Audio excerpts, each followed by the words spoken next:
The sun. I mean, it makes a change for the sun to actually have words on the front cover, but never have so few decided so much for so many. And earlier, I think it was this week, Trevor Kavanagh, who, I mean, I've been saying for many years that this guy is the most important political commentator in the country. He's an Australian.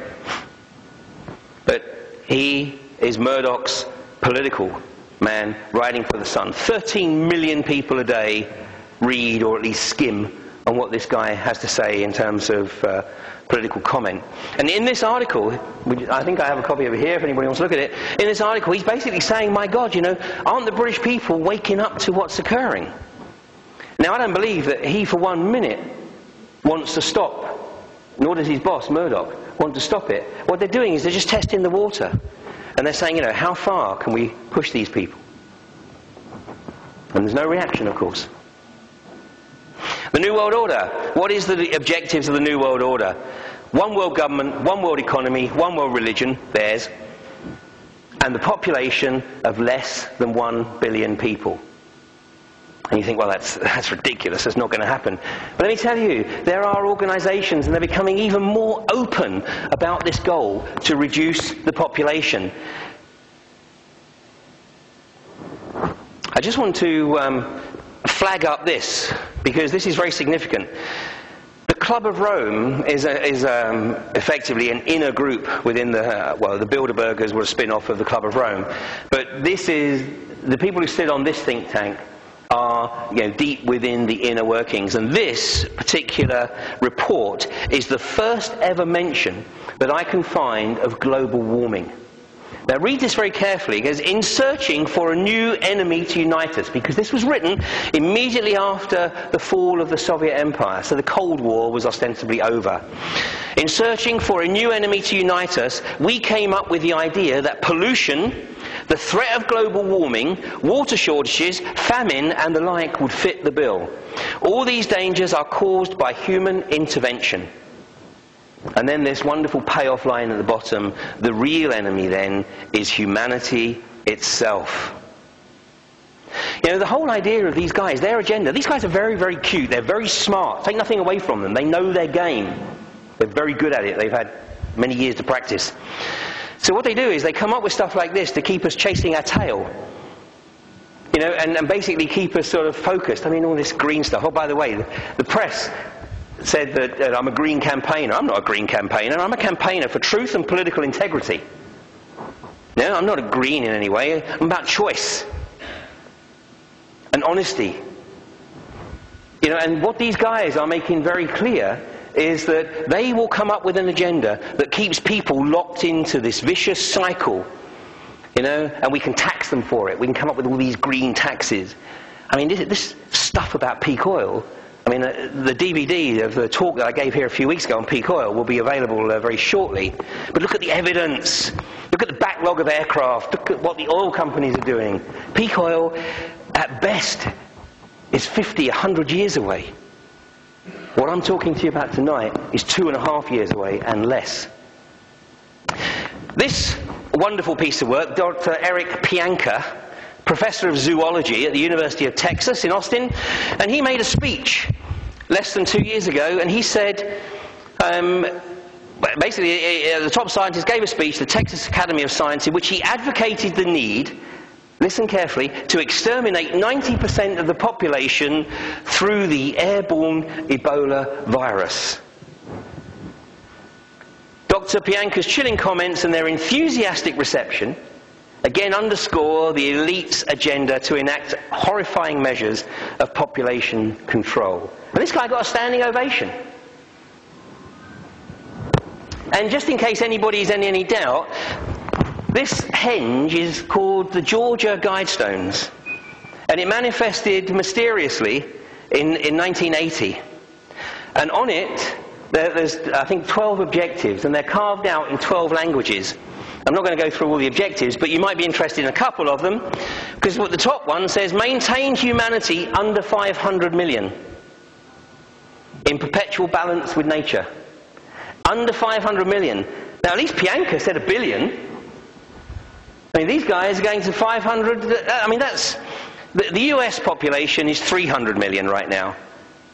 So these guys are talking about whoever manifested these stones mysteriously 27 years ago is talking about 500 million people. And then the next one is guide reproduction wisely, improving fitness and diversity. Where did we last hear that? Oh, Mein Kampf. You know, we're talking the same agenda. The same agenda. The SS was known as the Brotherhood of Death. Skull and Bones is known as the Brotherhood of Death. And so are the Jesuits.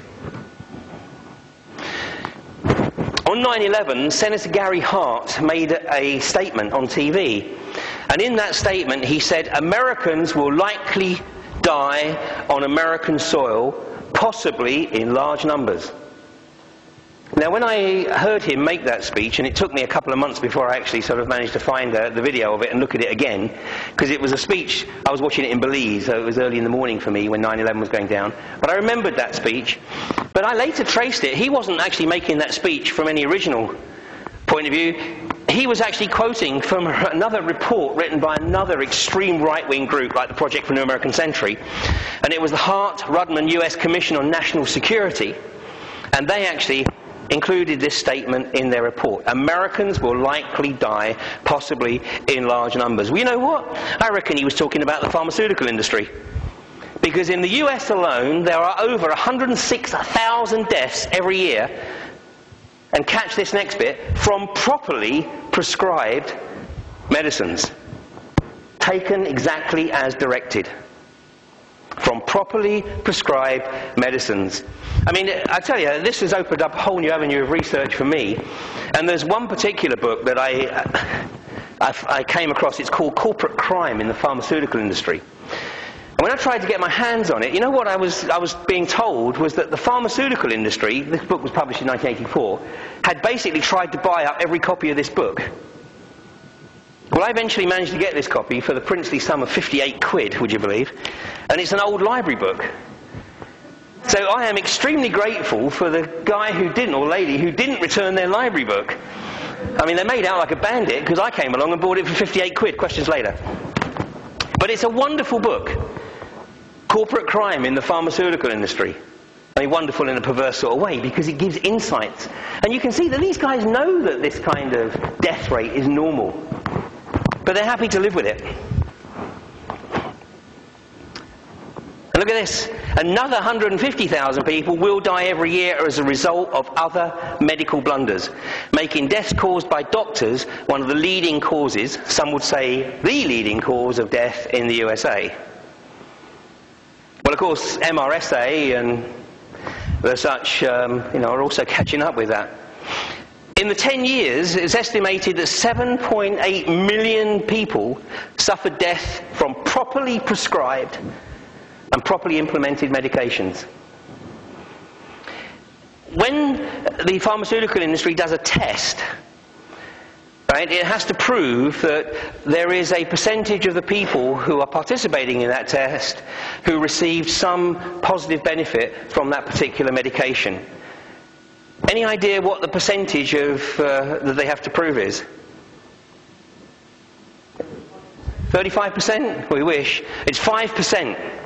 It's 5%. Coincidentally, by the way, that's exactly the percentage of the survival rate of anybody with cancer who undertakes chemo. You've actually got more chance. You've got more chance of survival by picking up a pistol with one bullet in the chamber and spinning the chamber. You've got a 1 in 6 chance of survival then. But with chemo, it's 5%, the same level as they have to prove the efficacy of the drugs. So Big Pharma, believe it or not, actually kills more people than the US military. Now, I know that's a tough one to believe, but they do. The Big Pharma, the pharmaceutical industry, and just to put this in perspective, in 2002, the top 10 pharmaceutical companies earned more in profits than the rest of the 490 companies in the Fortune 500 put together. And the reason I'm using 2002 is because that changed in 2003 with the oil industry deciding to get a piece of the action. But this is the magnitude of the profitability.